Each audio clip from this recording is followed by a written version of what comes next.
Hi everyone. ഇപ്പോൾ എവിടെ നോക്കുകയാണെങ്കിലും സോഷ്യൽ മീഡിയയിലായിക്കോട്ടെ, മെയിൻ സ്ട്രീം മാധ്യമങ്ങളിലായിക്കോട്ടെ ഒക്കെ നമ്മൾ കാണുന്ന ഒരു ന്യൂസ് എന്ന് പറയുന്നത് നെയ്യാറ്റിൻകരയിലുള്ള ഗോപൻ സ്വാമിയുടെ മരണത്തെക്കുറിച്ചാണ്. ക്ഷമിക്കണം, സമാധിയെക്കുറിച്ചാണ്.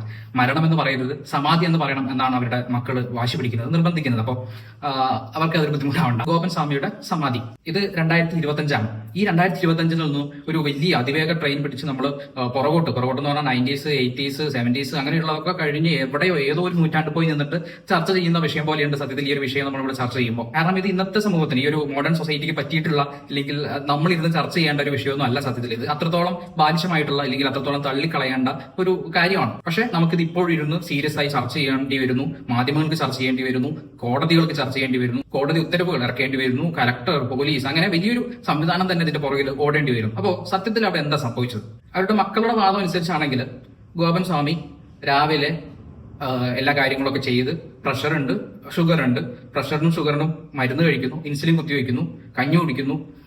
അത് കഴിഞ്ഞിട്ട് നേരെ ഈ പറയുന്ന 5 വർഷം മുമ്പ് താൻ സമാധി പീഠം ഉണ്ടാക്കി വെച്ചിട്ടുണ്ട്. അപ്പൊ അവിടെ സമാധി പീഠത്തിൽ പോയിരിക്കുന്നു. കുറച്ച് കഴിഞ്ഞ് പ്രാണനെ എന്തൊക്കെയോ പിടിച്ച് കയ്യിലൊതുക്കി എവിടെയൊക്കെയോ വെച്ചിട്ട് പ്രാണനെ അങ്ങ് ബ്രഹ്മത്തിലോട്ട് ലയിപ്പിക്കുന്നു. അങ്ങനെ ഗോപൻ സ്വാമി സമാധിയാവുന്നു. മകൻ സ്ലാബ് എടുത്ത് മുകളിൽ വെച്ച് നല്ലപോലെ സിമെന്റ് ഇട്ട് മൂടുന്നു. ഇതാണ് സംഭവം. ഇവരുടെ കഥ അനുസരിച്ചുള്ള സംഭവം ഇതാണ്.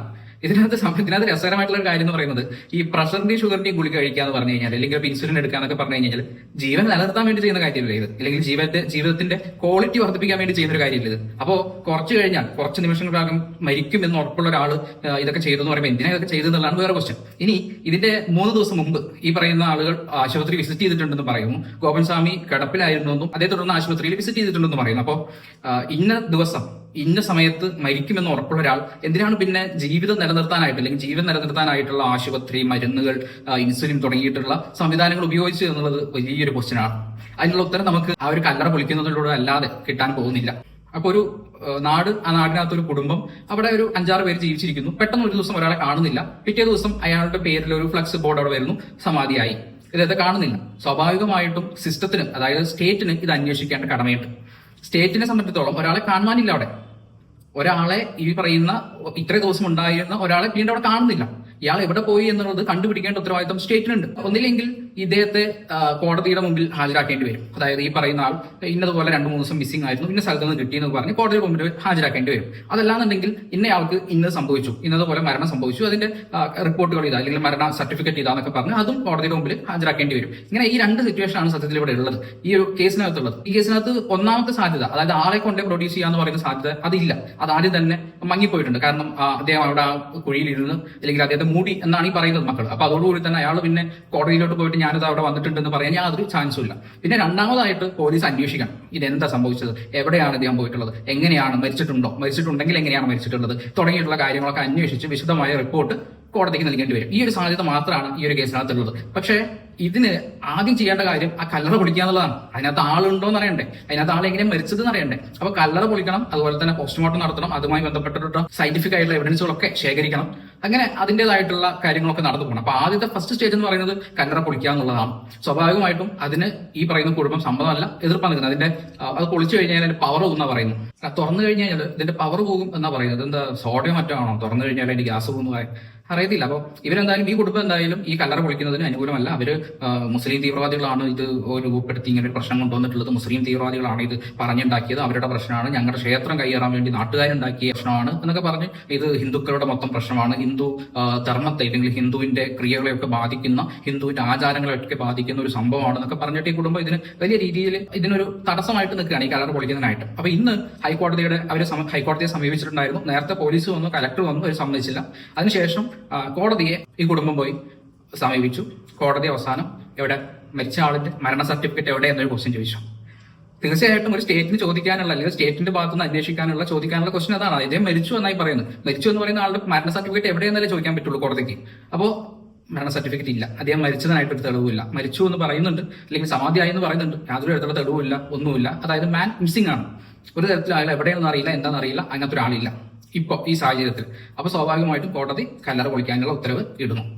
ഇതാണ് ഇന്ന് വരെയുള്ള അപ്ഡേഷൻ വെച്ച് നോക്കുമ്പോൾ ഇന്ന് വരെ ഉള്ള അപ്ഡേഷനിൽ കോടതി കല്ലറ പൊളിക്കാൻ വേണ്ടി പറഞ്ഞിട്ടുണ്ട്. ഈ വരും ദിവസങ്ങളിൽ തന്നെ ഈ ഒരു കല്ലറ പൊളിക്കുമെന്നും അതിനകത്തുള്ള സയന്റിഫിക് ആയിട്ടുള്ള എല്ലാ എവിഡൻസുകളും ശേഖരിക്കുമെന്നും വിശദമായിട്ടുള്ള അന്വേഷണം നടത്തി യഥാർത്ഥത്തിൽ എന്താണ് സംഭവിച്ചിട്ടുള്ളതെന്ന് നമുക്കൊക്കെ കിട്ടും, അല്ലെങ്കിൽ അങ്ങനെ ഒരു പിക്ചർ നമുക്ക് കിട്ടും എന്ന് തന്നെയാണ് പ്രതീക്ഷിക്കുന്നത്. ഇവിടെ നിരവധിയായിട്ടുള്ള പോസിബിലിറ്റീസ് ഉള്ളത്. ഒന്ന്, ഈ സമാധി എന്ന് പറയുന്ന സംഭവം, ഇത് ഒന്നാമതേ ഒരു തട്ടിപ്പാണ്. ഇങ്ങനെ ഈ സമാധി, അതിപ്പോ എവിടെ പറഞ്ഞാലും, യോഗയിൽ പറഞ്ഞാലും ശരി, ശാസ്ത്രത്തിൽ പറഞ്ഞാലും ശരി, എവിടെ ചെന്ന് പറഞ്ഞാലും ശരി, ഇങ്ങനെ ഒരു സമാധി ഇരിക്കൽ എന്ന് പറയുന്ന സംഭവം തന്നെ തട്ടിപ്പാ. ജീവൻ പോവുക എന്ന് വെച്ച് കഴിഞ്ഞാൽ എന്താ, നമ്മുടെ കോശപരമായിട്ടുള്ളതും അല്ലെങ്കിൽ അവയവപരമായിട്ടുള്ളതും തലച്ചോറുപരമായിട്ടുള്ളതുമായിട്ടുള്ള എല്ലാ പ്രവർത്തനങ്ങളും നിലച്ച് ആ ഒരു നിലയ്ക്കുന്ന അതിനെയല്ലേ നമ്മൾ ജീവൻ പോകാന്ന് പറയുന്നത്. അത് പിന്നീട് തിരിച്ചു വരൂല്ല, ഒരു വട്ടം പോയി കഴിഞ്ഞാൽ തിരിച്ചു വരൂല്ല. അപ്പോൾ ഇപ്പോഴത്തെ ഒരു ശാസ്ത്രത്തിന്റെ അനുസരിച്ച് വെന്റിലേറ്റർ കൊണ്ടൊക്കെ കുറച്ചും കൂടി നേരം നമുക്ക് പിടിച്ചു നിൽക്കാനാവും. എങ്കിലും ഇതാണ് നമ്മുടെ പൊതുവിൽ ജീവൻ പോവുക എന്ന് പറയുന്ന പ്രോസസ്സ്. ഇവര് പറയുന്നത് ജീവൻ പോയിട്ടില്ല, ജീവൻ പ്രാണൻ എന്ന് പറയുന്ന സംഭവത്തെ എങ്ങനെയോ എന്തൊക്കെയോ ചെയ്ത് വിവിധ ചക്രങ്ങളിലൂടെ കയറ്റിവിട്ട് അതിനെ അവസാനം ബ്രഹ്മത്തിലേക്ക് ലയിപ്പിച്ച് അങ്ങനെ ഇരിക്കുന്നു ഇങ്ങനെ ഇരിക്കുന്നു എന്നൊക്കെ പറയുന്നത്. അതുകൊണ്ട് തന്നെ ഇവരിതിനെ മരണം എന്നൊന്നും വിളിക്കാൻ തയ്യാറുമല്ല. അപ്പോ ഒന്നാമത്തെ കാര്യം, ഇതൊന്നും ഒരു തരത്തിലുള്ള സയന്റിഫിക് എവിഡൻസും ഇല്ലാത്ത വാദങ്ങളാണ് ഇവർ പറഞ്ഞുകൊണ്ടിരിക്കുന്നത്. സമാധി ആയിക്കോട്ടെ, പ്രാണനായിക്കോട്ടെ, പ്രാണൻ ലയിപ്പിച്ചു എന്ന് പറയുന്ന ആയിക്കോട്ടെ, അങ്ങനെ ഒരു ജീവൻ ഉണ്ട് എന്ന് പറയുന്നത് ആയിക്കോട്ടെ, ബ്രഹ്മം അത് ഇത് എന്നൊക്കെ പറയുന്ന ആയിക്കോട്ടെ, എല്ലാം തന്നെ ഒരു തരത്തിലുള്ള എവിഡൻസുകളും ഫാക്ടുകളും ഇല്ലാത്ത കാര്യങ്ങളാണ്. പിന്നെ ഇതിനകത്ത് വേണമെന്നുണ്ടെങ്കിൽ മക്കൾ എന്തെങ്കിലും രീതിയിൽ അപകടപ്പെടുത്തി ഈ പറയുന്നത് പോലെ ഒരു കല്ലറയൊക്കെ ഉണ്ടാക്കി ഇങ്ങനെ ഒരു സമാധി എന്ന് പറയുന്ന ഒരു കഥയൊക്കെ ഉണ്ടാക്കിയെടുത്തതാവാം. അറിയില്ല, നമുക്കറിയില്ല, നമുക്ക് ഇന്ന് വരെയായിട്ട് അറിയില്ല. സത്യത്തില് ഈ ഒരു കുടുംബം ഇത് പൊളിക്കരുത് ഇല്ലെങ്കിൽ ഇത് അന്വേഷിക്കരുത് എന്ന് പറയുന്നതോടുകൂടി അവർക്കാണ് പ്രശ്നം വരുന്നത്. അവർക്കെതിരെയാണ് ചോദ്യങ്ങൾ വരുന്നത്. നിങ്ങൾ കൊന്നതാണോ, അല്ലെങ്കിൽ ഇത് എന്ത് സംഭവിച്ചതാണെന്ന് അറിയില്ല, നിങ്ങൾ കൊന്ന് കുഴിച്ചുമൂട്ടിയതാണെന്ന് പോലും അറിയില്ല. അപ്പോൾ അവിടെയാണ് ചോദ്യം വരുന്നത്. സത്യത്തിൽ അത് കല്ലറ പൊളിക്കാൻ സഹായിക്കേണ്ടതും അവിടത്തുള്ള സയന്റിഫിക് ആയ എവിഡൻസുകൾ ശേഖരിക്കാൻ സഹായിക്കേണ്ടതും ഒക്കെ കുടുംബമാണ്. കാരണം അവരുടെ ഉത്തരവാദിത്തമാണ് ഇത് ഞങ്ങളൊന്നും ചെയ്തതല്ല എന്ന് തെളിയിക്കേണ്ടത്. പക്ഷെ ഇവിടെ സത്യത്തിൽ മണ്ടന്മാരായിട്ടുള്ള കുടുംബാംഗങ്ങൾ ചെയ്തുകൊണ്ടിരിക്കുന്നത് നേരെ വിപരീതമാണ്. അതുകൊണ്ടാണ് ഈ പറയുന്ന ഇത്രത്തോളം സംശയങ്ങൾ ആളുകൾക്കും സ്റ്റേറ്റിനും ഒക്കെ ഉണ്ടായിക്കൊണ്ട് വരുന്നത്. ദിവസം പോകുന്തോറും അഭ്യൂഹങ്ങൾ കൂടി വരുന്നതും ഈ ഒരു കാര്യം കൊണ്ടാണ്. അപ്പോൾ അവസാനമായിട്ടുള്ള അപ്ഡേറ്റ് വരെ നമ്മൾ പറഞ്ഞു, കോടതി ഉത്തരവിട്ടിട്ടുണ്ട് കല്ലറ പൊളിക്കാനായിട്ട്. വരും ദിവസങ്ങൾ അത് പൊളിക്കും. അവിടുത്തെ സയന്റിഫിക് ആയിട്ടുള്ള എവിഡൻസുകളൊക്കെ പോസ്റ്റ്മോർട്ടം അതുപോലത്തുള്ള ഇൻക്വസ്റ്റ് നടപടികളൊക്കെ നടത്തി അവിടെ ശേഖരിക്കും. അങ്ങനെ എന്താണ് അവിടെ സംഭവിച്ചെന്നുള്ളത് കൃത്യമായിട്ട് നമുക്ക് മനസ്സിലാവും എന്നാണ് പ്രതീക്ഷിക്കുന്നത്.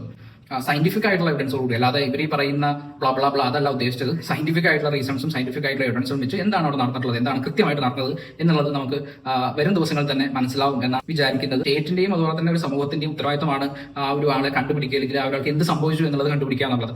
അപ്പോൾ തീർച്ചയായിട്ടും ഈ ഒരു കുടുംബാംഗങ്ങൾ ഇതിനു വേണ്ടിയിട്ടുള്ള സഹായങ്ങൾ ചെയ്തു കൊടുക്കുകയാണ് വേണ്ടത്. വരും ദിവസങ്ങളിൽ അവരുടെ മനസ്സ് മാറി ഒരുപക്ഷെ ഇത്തരത്തിലുള്ള സഹായങ്ങൾ ചെയ്യുമോ എന്നറിയില്ല. എങ്കിലും അവർ ഇതിന് സത്യത്തിൽ പറഞ്ഞ സ്റ്റേറ്റിന്റെ ഒപ്പം നിൽക്കുകയാണ് വേണ്ടത്. ഒന്നും ചെയ്തിട്ടില്ലെങ്കിൽ, ഒരു തരത്തിലുള്ള കുറ്റകൃത്യങ്ങളും അവർ ചെയ്തിട്ടില്ലെങ്കിൽ സ്വാഭാവികമായിട്ട് അവർക്ക് സ്റ്റേറ്റിന്റെ ഒപ്പം നിന്ന് ഇതിന്റെ മുഖംമൂടി സത്യം പറഞ്ഞാൽ അഴിച്ച് മാറ്റാവുന്നതാണ്. നമുക്ക് വരും ദിവസങ്ങളിൽ ഇതിന്റെ ബാക്കി അപ്ഡേറ്റുകൾ കൂടി കാണാം. എന്തൊക്കെയായാലും സമാധി സംഭവം വല്ലാത്തൊരു സംഭവമാണ്. ഇന്നേ വരെ നമ്മുടെ കേരളത്തിൽ ഇങ്ങനെ കേട്ട് കേൾവിയൊന്നുമില്ല. ഇങ്ങനത്തെ ഒരു സമാധി, ഇങ്ങനത്തെ അതുമായി ചുറ്റിപ്പറ്റിയിട്ടുള്ള വിഷയങ്ങൾ, തർക്കങ്ങളൊന്നുമില്ല. അപ്പൊ കുറച്ച് ദിവസങ്ങളായിട്ട് നമ്മുടെ മാധ്യമങ്ങൾക്കൊക്കെ വലിയൊരു ചാകരയാണ് ഈ ഒരു ന്യൂസ് എന്ന് പറയുന്നത്. മാത്രമല്ല ഒരുപാട് അന്ധവിശ്വാസികളായിട്ടുള്ള ആളുകൾക്ക് അവരുടെ സമാധി, മരണം, പ്രാണൻ, വായു, പ്രാണവായു, ജീവൻ എന്നൊക്കെ പറയുന്ന കൺസെപ്റ്റുകൾ പല തരത്തിൽ പറയാനും അത് വിശ്വസിപ്പിച്ചെടുക്കാനും ഒക്കെ വേണ്ടി ശ്രമിക്കുകയൊക്കെ ചെയ്യുന്നുണ്ട് ഇതിന്റെ ഇടയിൽ കൂടെയായിട്ട്. അപ്പോൾ ഈ പറയുന്ന കാര്യങ്ങളൊക്കെ വരും ദിവസങ്ങളിലോട്ട് തന്നെ നിലയ്ക്കും എന്ന് തന്നെയാണ് വിശ്വസിക്കുന്നത്. മറ്റൊരു വീഡിയോ ആയിട്ട് നമുക്ക് വീണ്ടും കാണാം. ബൈ.